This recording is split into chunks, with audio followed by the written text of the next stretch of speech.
natin how VUL works and specifically the FWD VUL product which is the Set for Life. What's in it for me and my family? Kung yun yung tanong mo at gusto mong maunawaan ano ba yung product na meron ka or ano ba yung VUL na meron ka, so please watch this video until the end. So, let's go! How VUL works, specifically FWD Set for Life. So what is VUL? VUL stands for Variable Unit Link or Variable Universal Life. To make it simple, VUL is an insurance with investment component. There are two forms of VUL. So merong regular pay or regular premium. Ito yung 5 years to pay, 10 years, or yung dire-diretso ka magbabayad or lifetime payment.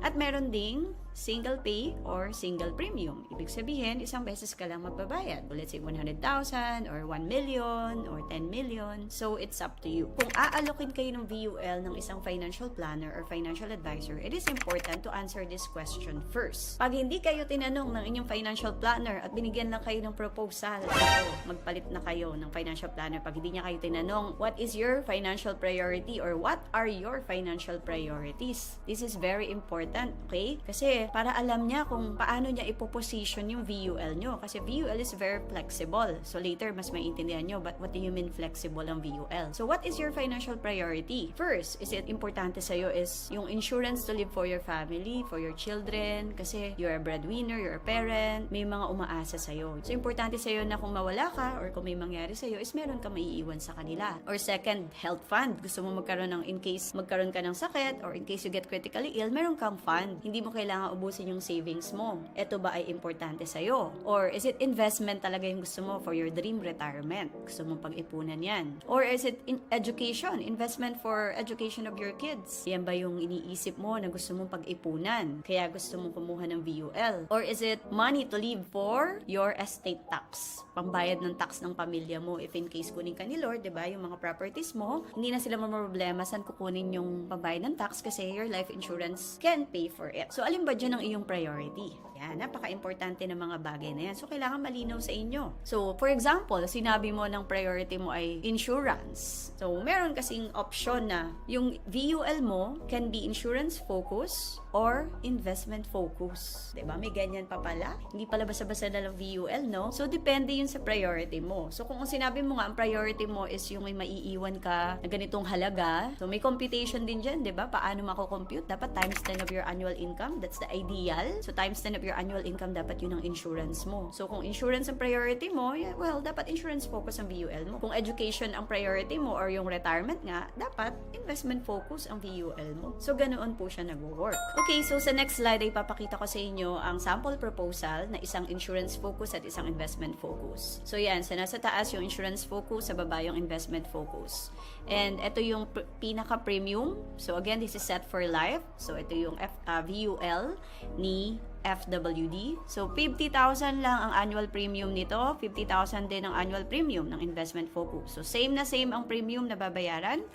And this is Set for Life 10 years to pay na with 13 million life insurance up to age 100. Okay?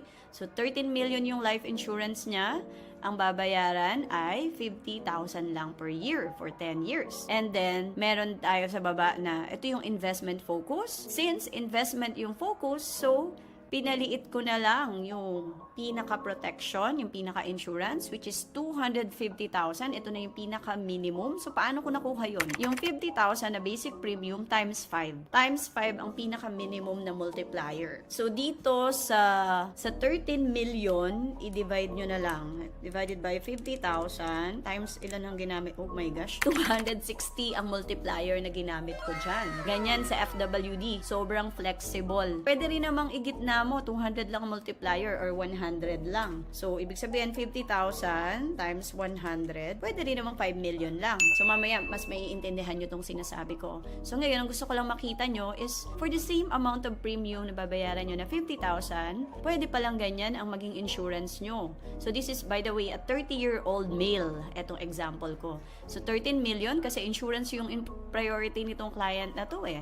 But itong isa, education ang priority niya. So, 250,000 20,000 lang or times 5 lang ang ginamit ko na multiplier. If you will notice, there is an initial insurance charges. So later on, mas magda-dive in tayo, iisa-isahin natin yung mga charges. Dito, dahil malaki ang insurance, okay, so malaki ang risk ng company, merong 18,321.40 yearly insurance charges yan. Pero imagine niyo naman kung may mangyari sa kanya, 50k lang na ibayad niya, ang kapalit 13 million. Diba? So yan yung insurance charges. So kung i-divide mo yan sa 12, 18,321 divided by 12, 1,526 lang per month. And then kung ano man mangyari, may 13 million yung family mo. So dito naman, sa investment focus sa baba, makita nyo, diba, 345 pesos lang ang initial insurance charges niya.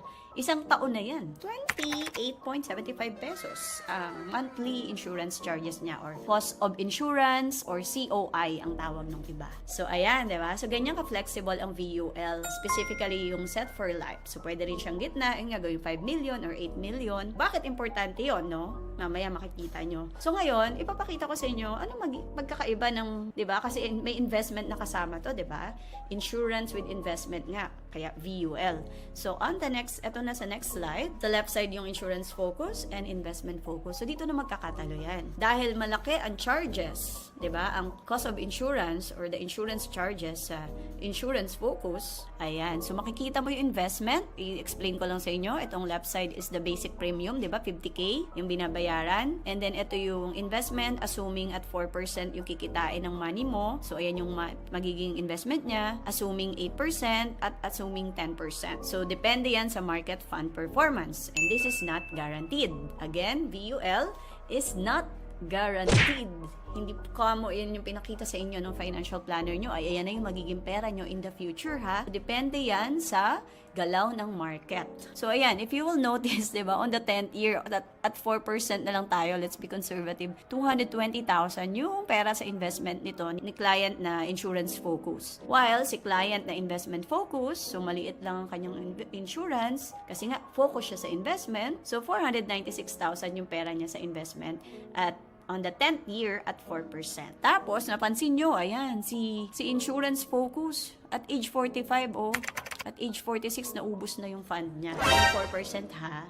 So, syempre, depende nga yan. Kung mas malaki naman yung kita, edi hindi mauubos. So, bakit naubos yung fund? Kasi nga, di ba, may tuloy-tuloy niyang binabayaran yung 18,000 na insurance charges. At, take note, yung 18K na yun, tumataas yun as we age. So, depende sa edad. So, pwedeng lumalaki siya. Unti-unti lang naman, no? Hindi naman biglaan yun. For example, 18,300, magiging 18,800 na siya. Magiging 19,100 yearly. So, ganun siya. So, kaya mapapansin nyo, mabagal talaga ang investment. Kasi nga, insurance focus, diba?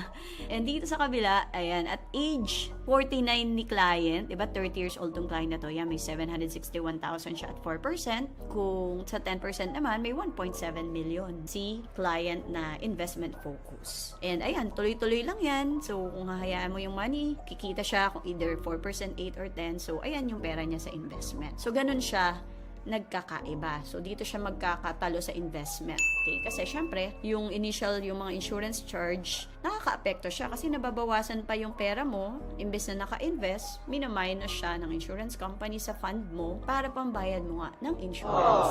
Okay? So, it's very important that you understand this. Nakakamit kasi ako minsan ng mga client na sabihin nila, ay, bakit 500,000 lang yung insurance ko? Yung pala, pwede naman siyang gawing 2 million or 3 million, tapos the same lang ang babayaran. So, maybe, hindi na-explain ng maayos ni agent, no, ni financial planner sa kanya, yung goal niya, baka nagkwento naman siya noon na, kasi ang focus ko is investment para sa education ng anak ko. So, si agent, gumawa lang basta ng proposal without explaining this, diba, na pwedeng ganito po. Depende po sa inyong priority iyon. So, wag nyo basta-basta awayin ng inyong financial planner, no, itanong nyo, bakit ito yung binigay mo sa akin na proposal? Diba? Ano ba yung mga napag-usapan nyo before?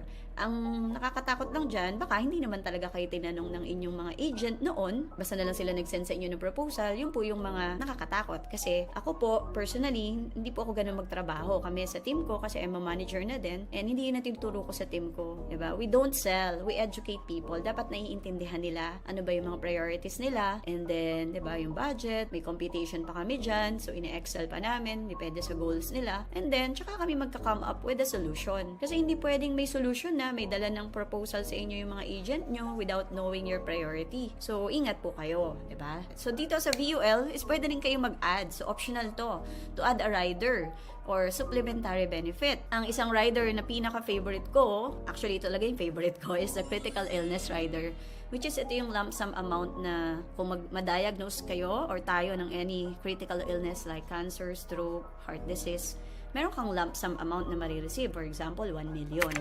Okay? Yun na yung diba, panggamit mo sa pambayad sa hospital, yung mga pambili ng gamot, ganyan, para gumaling ka. Ang tawag sa amin doon is Health Pro Lite, which is 1 time ka makaka-claim, and meron din kami Health Pro, which is 3 times ka pwedeng maka-claim. So, and plus additional life insurance din tong Health Pro namin. Meron din tayong Accidental Death Benefit or Safety Pro, ang tawag sa amin dito sa FWD. So, Accidental Death Benefit, add-on to, so madodouble yung magiging insurance na marireceive ng beneficiary nyo if in case accident ang maging cause ng death. And hospital income benefit, so hospital income. So ayan na po siya. Pag na-hospital, ibig sabihin na-confine, nasa work, hindi ka na makakapag-work, so wala kang income, we will give you a certain amount, minimum 1,000 pesos per day para, di ba, hindi ka nakakapag-work, so ito yung income mo. So kunyari, 10 days ka na-confine, meron kang 10,000. So up to 10,000 maximum per day ang pwede mong i-apply. Ayan ang tawag namin dyan ay Recovery Pro. Meron kaming term insurance or life Pro. Term insurance is ito yung additional insurance protection. As on top of your pinaka-sum assured, yung pinaka-insurance, pwedeng mag-add ka pa ng rider na term insurance. And then lastly is the Total Disability Waiver or TDW. Ang tawag sa amin ay SurePro. May option ka SurePro for insured or for owner. So para saan naman tong TDW? If in case the insured or the owner, 'di ba, maging disabled, becomes disabled, hindi na makapag-work, mawi-waive na yung future premium. So hindi ka na kailangan magbayad. So for example, 10 years to pay yung plan mo. 5th year pa lang nagkasakit ka ng critical illness na cancer. So you don't need to worry about the remaining 5 years na kailangan mo pang bayaran kasi mawi-waive na siya. So ganun siya kaganda. So ayan yung mga optional rider. So I suggest, for example, ang second priority mo is health. For example, no, insurance yung first priority mo, then second is health. I suggest you add this critical illness rider sa iyong plan. Wag mo tong kalimutan. Kasi, 'di ba, hindi mo naman masasabi kakasakit ka ba or hindi. No one knows, 'di ba? Walang may alam niyan, walang may plano. So, it's better na prepared ka na lang kesa naman wala. Ito talaga yung favorite ko. So, as much as possible, lahat ng mga clients ko is meron itong Health Pro Lite or Health Pro sa kanilang plan. And the premium nito, syempre separate yung premium nito dun sa 50,000 na pinag-usapan natin kanina. That's the basic premium. Diba? Doon kinukuha yung investment. But this one, may premium din to, depende sa age, occupation, and medical declaration. Okay, so pag-usapan naman natin ngayon yung mga charges. Okay, so ang maganda dito sa FWD is we are very transparent kasi talaga nakalagay sa inyong proposal kung ano-ano ang mga charges na meron sa inyong policy na kinuha. So isa-isahin natin sila. Ang Set for Life, meron siyang premium charge. So, para saan ba yung premium charge? Premium charge, ito yung ginagamit or dito nag-generate ng income ang mga insurance company para sa kanilang mga operating expense. So, lahat naman ng negosyo meron yan, diba? Wala namang negosyo na libre. For the first year, meron tayong 90% na premium charge. Second year ay 60% and third year is 35%. And fourth year, wala ng premium charge. Itong premium charge ay kukunin ito sa inyong basic premium. So, di ba yung 50,000? So, less 90%. Kaya kung babalik tayo sa slides kanina, so ayan, di ba 50,000 yung premium charge. So, dito tayo sa investment focus na lang, no? So, 50,000 less 90%. So, 50,000 times 90%. So, 45,000 yon yung premium charge. Kaya kung mapapansin nyo, 5,000 yung amount allocated. Yan, tingin sa screen. 5,000 na lang yung amount allocated for investment. Ayan. So, ito siya. Kung kikita ka ng 4%, 8%, or 10%.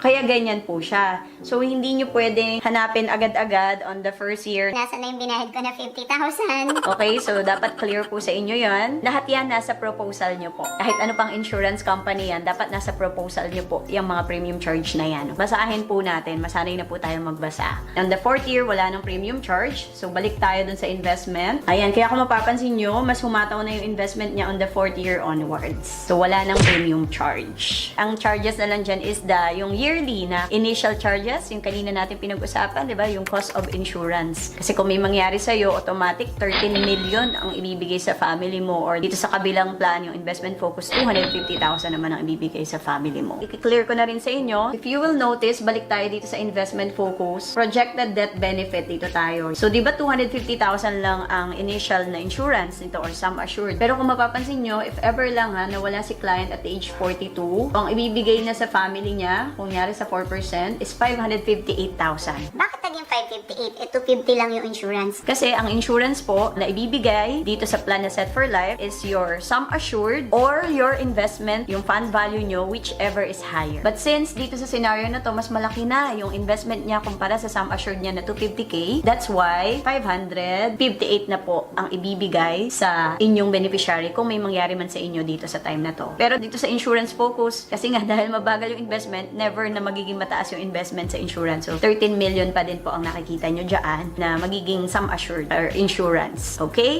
Premium charge, yun yung una. Insurance charge, yun na po yung kanina na diniscuss ko sa inyo. So dinideduct siya yearly, kung naka-yearly kayo, monthly, quarterly, or semi-annual. Dinideduct na lang siya sa fund value nyo. Hindi na siya on top nung binabayaran nyo, 50,000, yun na yun. Dinideduct na lang to, tong insurance charges or the cost of insurance sa inyong fund value. Sana clear po ako sa inyo, no? And then next is the fund management charges. Ito hindi nyo na rin masyadong iintindihin to, pero transparent lang talaga kami, no? Are deducted from the investment funds to cover the cost of administering the investment funds and determine the net asset value of each of the investment funds. So, ito yung bayad natin sa mga fund managers. Sila yung expert, di ba? Hindi na natin to kayang intindihin. Sila na yung bahala saan ilalagay yung pera natin, anong company yung bibilihin nila. So, yun na siya. Fund switching naman, free up to 6 times. So, from this fund, kunyari nasa conservative ka, ilagay mo ngayon sa aggressive. So, free lang siya 6 times per policy year as long as gagawin mo siya sa aming online facility, which is the FWD TAP. So, libre lang po siya sa amin. In other situations, so, fund switching charge of 1% of the amount switch. So, kapag sobra ka na sa 6 times nag-switch. Sobra naman yun, no? Sobra pa sa 6 times. So, yun, may 1% na po tayo na fund switching charge. So, ito na yung summary ng mga charges, no? So, fund management charge, ito yung Set for Life, and ito yung other VUL plan. So, sa Set for Life and the other VULs, meron din yung fund management charge. Premium charge namin is 90, 60, 35. So, for 3 years nga, diba? 4th year, wala ng premium charge. And good news, isa si FWD sa merong pinakamababa na premium charge. Kasi meron ako mga nakita ng mga proposal na nasa first year, 100% talaga premium charge. So, walang allotted sa investment. Cost of insurance, so depende kasi yan sa edad, sa sum assured nga, or sa insurance na kukunin mo kung malaki ba siya, diba? Kung investment focus or insurance focus yung kinuha nyo, so doon siya nagbe-base. And policy fee, ang good news sa Set for Life, ni FWD walang policy fee. Sa other VUL, halos lahat may policy fee. And ito pa, ang isang good news kasi grabe, ngayon lang nakakita. Ewan ko, nag-check ako sa iba. May mga charges talaga pag nag-withdraw. Surrender or withdrawal charge, wala po si Set for Life. Si FWD Set for Life, wala siyang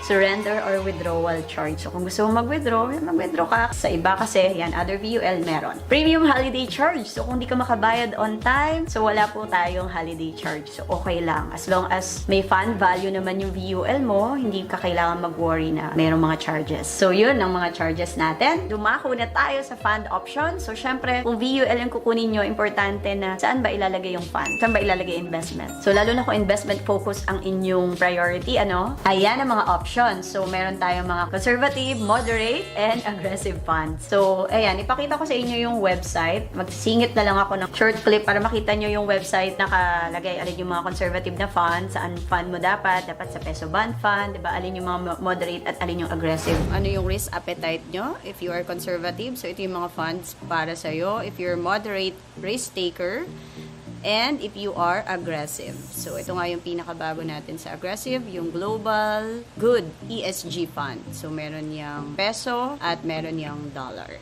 Ayan, so ito yung pinakabago namin. I-chika ko na din sa inyo, no, mga Marites. So, FWD Global Good Peso ESG Fund. So, ito yung isa namin sa napakagandang fund, newest fund. Ang maganda dito, naka-invest kayo sa global market. Diba? Hindi nyo kailangan ng milyon, diba? Hindi nyo kailangan pumunta sa ibang bansa para makapag-invest globally. Ang fund na pinaglalagyan namin dito sa ESG is yung mga Tesla, Microsoft. Ilalagay ko na lang sa screen. Okay, so ESG means Environmental, Social, and Governance. meaning to say, ito yung mga company na environment friendly, di ba? May magandang governance, pamamalakad ng mga leaders nila. Ito yung mga companies na nag-strive during pandemic. So, ang ganda. Ito yung kinita nila ngayon. Ang huling tingin ko is, I don't know, 11%. So, ilagay ko na lang sa screen, no? Umabot to ng 20% eh. Pero syempre, nagkaroon ng Ukraine and Russia war. Bumaba din siya. Pero ayan pa rin. Sa mga equity naman like this or aggressive fund kasi to, wala, pataas din yan. So, wait ka lang. And actually, this is the best time to start kasi nga, habang may war, mababa, di ba? Bumaba ang mga kung ano-ano man, bumaba ang mga stocks, bumaba ang mga kung ano-ano. Pero tumaas ang gasolina. Naisingit, no? So, bili kayo kung ano yung mababa para pag tumaas, kasabay po kayo. And ito yung mga returns. So, nasa proposal din to, no? Historical returns. So, ayan yung pinaka-ano natin ngayon is the bond. By the way, ang ating fund managers are Security Bank and BPI. And then, meron na ring sariling fund manager sa FWD. And ito po, ang under by Security Bank is 7% yung annualized na return. Itong peso fixed income fund by BPI is 4%. So, ayan, tingnan nyo po. Siyempre, negative yung iba dahil unti-unti, babangon naman tayo. Okay? So, tingnan nyo yung taon-taon. Ayan, yung yearly na kinita. Return since inception and annualized return. Ayan po siya. So, with Set for Life, you can apply for top-ups din. So, ano yung top-up? Extra investment po siya. Extra investment meaning to say you can do it anytime. For example, may birthday ng anak mo. Imbis na ipaghanda mo ng magarbo, di ba? After one day, wala na. Diba napanis na yung mga pagkain? So, why not i-top up mo na lang siya para sa, di ba, future niya yun. Kung may 10,000 ka, i-top up mo. And top-up premium charge is only 5% dito sa FWD. So, ibig sabihin nun, dadagdag siya sa investment. Makikita mo siya dun sa fund value. Tataas yung fund value ng investment mo kasi nagta-top up ka. At tataas din ang insurance. Ang insurance mo na additional kapag nagta-top up ka is 125% ng amount na tinap up mo. So, kung 100,000 ang top up mo, 125,000 additional insurance. Ganun siya. Pag nag-withdraw ka din, 125% din ang withdrawal or ang malales sa insurance mo pala. Yon. And meron tayong loyalty bonus. So, to reward our long-term customers, FWD aims to pay loyalty bonuses on the 10th policy year and every 5 years thereafter. So, the loyalty bonus is now at 2% of the average total account value of the preceding 60 months. The loyalty bonus is not guaranteed. So, ingat, tingnan nyo yan na not guaranteed and may be adjusted by FWD. So, may loyalty bonus din po ang Set for Life. Ayan yung mga important information to note about Set for Life 10 Pay. Na-discuss ko na yung iba dito. Ito na lang hindi. Itong naka-highlight na to. So, if you decide this policy is not suitable for your need, you can return the policy to FWD for cancellation within 15 days from the date you receive it and receive a refund. So, pwede namin ibalik sa inyo yung binayad nyo kung nakapag-decision kayo, kunyari, after 15 days. Ay, parang hindi ito yung gusto ko, ganyan. Pero Diyos ko naman, bago kayo mag-sign, Diyos ko, bago kayo mag-sign, pinag-isipan nyo at binasa nyo po ang inyong mga proposal, diba? Kasi kawawa din po yung mga financial planner, diba? Nag-effort na po sila, tinulungan kayo, in-explain lahat sa inyo, tapos umuo kayo, pumirma kayo, tapos biglang magba-back out po kayo. Kasi meron din po yung impact sa kanila. Yun po ang totoo niyan. So, dapat make sure na bago kayo kumuha nito, naintindihan nyo po yung kinuha nyo, naintindihan nyo po yung obligation nyo na, again, this is not for us. The policy is not for us. It's for your family. Hindi naman po kami ang beneficiary nyo eh. Hindi naman po kami makakatanggap ng, di ba, kung may mangyari sa inyo, kundi yung anak nyo, yung asawa nyo, yung magulang nyo. So please, pag-isipan nyo pong mabuti. But again, kung biglang, yun nga, napilitan ka lang, hinaras ka. May nangharas sa'yo, joke lang. So, pwede nyo siya ibalik at nare-receive nyo po ang refund. So, lahat ng binayad nyo. So, total account value, premium charge, lahat yon, yung mga charges, ibabalik din po sa inyo. Okay, so patapos na po tayo. I hope nandito pa rin kayo at sana may natutunan kayo, di ba, unti-unti. So, FAQs tayo. First question, ito po yung madalas na, di ba, na tanong. Is this investment guaranteed? So, it's not guaranteed po. Again, yung kikitain ng money nyo will depend on the actual fund performance. Once VUL ba is fully paid, let's say 10 years, is it guaranteed na wala na akong babayaran? Yes or no? So, actually po, eto na lang. Hanggat may fund value po yung investment nyo, kunyari, natapos na kayo ng 10 years, tapos sinayaan nyo, i-check nyo pa rin from time to time. Or yung financial planner nyo, dapat ma-remind kayo, diba? Kasi pag naubos yung fund value, remember, tuloy-tuloy po yung cost of insurance, diba? Yung charges. Kasi nga, we're going to pay you, diba? Yung ganitong amount, kung may mangyari sa inyo, tuloy-tuloy po iyon. Mag-i-stop lang yung cost of insurance or the initial insurance charge when the account value or yung fund value nyo is higher than your sum assured. Doon wala na. Kasi wala nang risk yung company, kumbaga, di ba? Mas malaki na yung pera mo sa investment kumpara sa sum assured mo or yung mag-insurance mo. Ganon siya. So, ngayon, kung hindi nangyari yon, kasi nga, naka-insurance focus ka, no? So, mabagal talaga investment. So, babantayan natin yung fund value. So, I'll show, ayan, sa screen, ayan yung mga fund value. For example, kapag naging client po namin kayo, ang maganda dito, meron po kaming app where you can access your policy anytime, anywhere. And by the way, i-plug ko na, no, si FWD, ang alam ko na insurance company na 24/7 customer service. Ayan, bukod pa sa kami as your financial planner or ako, talaga kami mag-asawa. Basta gising kami, magre-reply kami sa inyo kapag client namin kayo. Macho-check nyo siya sa inyong app kung magkano na ba yung fund value ko. Hindi na ako nagbabayad ng 3 years kasi last 3 years ago pa ako tapos. So, as long as may fund value, wala po kayong dapat bayaran. So, babantayan natin na dapat may fund value kasi once na maubos yung fund value dahil sa mga charges na dinededuct, pwedeng mawala po talaga yung policy nyo. Yun po yung totoo. Depende pa. Pero kung malaki naman yung kita ng investment, lumalaki yung money nyo, kahit nagdededuct tayo ng insurance charge, di tuloy po. Wala po kayong dapat alalahanin. Tuloy-tuloy lang po yung coverage nyo. Ganun po siya. Maganda ang VUL, so syempre depende pa din nga sa market performance. Kung maganda naman yung takbo ng market, so wala po kayong dapat isipin. Kung tapos sa kayong 10 years, hayaan nyo lang, nandyan. And then check na lang natin from time to time po ang inyong fund value. That benefit, is it guaranteed? So yun nga. As long as may fund value, again, yung fund value or yung investment amount doon, yun yung lifeblood ng inyong VUL. Pag nag-zero yun, wala na po ang inyong VUL. Terminated na siya. Again, dapat tingnan nyo yan from time to time. Kung kayo ay nanonood ngayon at matagal nyo nang natapos ang inyong mga VUL, please coordinate with your financial planner. Ask them magkano na yung fund value or i-check nyo po kung may app kayo para ma-check nyo rin, diba? Kung ano na nangyayari sa investment nyo. So, approach your financial planners. So, as long as may fund value, yes, may that benefit po kayong marireceive or yung family nyo may marireceive. Can I withdraw after 3 or 5 years or after paying? Yan, yung mga tanong na agad na withdrawal. Ayun nga, dito sa Set for Life, walang withdrawal charge. Yes, you can withdraw, it's your money, pero ako po ang sinasabi ko talaga sa mga clients ko, diba? Bakit ka ba nag-start? Sabi mo for education. Kailan pa ba mag-aaral anak mo? 18 years from now pa. Ba't ngayon, isang taon ka pala nagbabayad, nag-iisip ka na mag-withdraw? So, diba, yung mga ganong moment or pang-retirement. Oh, 2 taon pa lang tayo nagbabayad, ba't gusto mo na ba mag-retire? So, syempre, hindi pa po ganoon kumikita ang inyong mga investment. Dahil, again, meron tayong mga premium charge pa sa umpisa, diba? So, ako talaga, I recommend for you to stay invested for a minimum of 10 years. Hayaan nyo lang po yan dyan. Kasi, ayan naman historically talaga, pataas lagi naman. Pataas, lalo na yung mga growth, yung equity, pataas naman siya. So, yun. Pero pwedeng mag-withdraw. Yes, you can withdraw. It's your money. Pero, diba, hindi pa ganun lumalaki. Tapos, babawasan mo na agad. So, paano ka makakaipon for your retirement or for the education of your children kung withdraw ang nasa isip natin? So, kumbaga, in case of emergency, ito yung iuhuli nyo. Last resort nyo to. Dapat meron talaga kayo emergency fund. Yan. Ayan. Tapos na ang aking presentation. Sana kahit papano, may naitulong ako sa inyo na unawaan nyo how VUL works and it's specifically din yung Set for Life. Kasi pare-parehas lang naman yung mga VUL. Halos ganyan lang talaga sila nagwo-work. Importante na maintindihan nyo to kasi hindi pwedeng basta kuha lang kayo ng kuha kasi hard-earned money nyo yan. So, you should understand kung ano yung kinuha nyo. So, ngayon, makapag-usap na kayo sa inyong mga financial planner. Always remember, your life is a gift from God. What you do with it is your gift to God. Thank you so much and God bless everyone. Bye-bye. Yahoo!